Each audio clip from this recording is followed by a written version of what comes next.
Monsieur Auger, qu'est-ce qui peut justifier un nouveau mandat?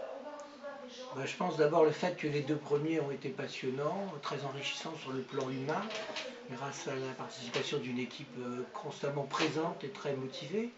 Ces deux mandats, ils ont été en plus complètement différents. Le premier était celui de l'héritage, avec un certain nombre de problèmes, la réfection de la route départementale du Bélé, qui a été plus que compliquée, l'édification en urgence de la zone d'activité de la Croix-de-Guerre pour pouvoir garder sur place à Neuilly-en-Thelle l'entreprise Plipla, qui représentait quand même la plus grosse taxe professionnelle de la commune, qui représentait 90 emplois.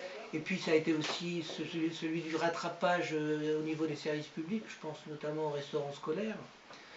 Le deuxième mandat a été lui aussi tout à fait actif et passionnant. C'était effectivement celui où on a obtenu l'édification de la déviation, dont on attendait depuis longtemps la réalisation. Ça a été celui où on a fait des rues comme celle du 11 novembre, du 8 mai. Ça a été celui où on a édifié des classes dans l'école.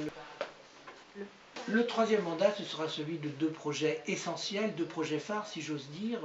L'édification du centre du pôle animation jeunesse, qui pourra accueillir les enfants de la maternelle jusqu'à la fin de leur scolarité primaire, que ce soit au niveau de la restauration, que ce soit au niveau de leurs activités périscolaires. Il sera situé en plein centre-ville, sur la place Tiburce-Lefebvre, entre la place Tiburce-Lefebvre et la rue de Riel. Et puis effectivement au niveau de la mairie, ce sera le mandat où il faudra faire une extension et il faudra la rendre accessible à tous les nobiliaciens, quelle que soit leur possibilité de mobilité.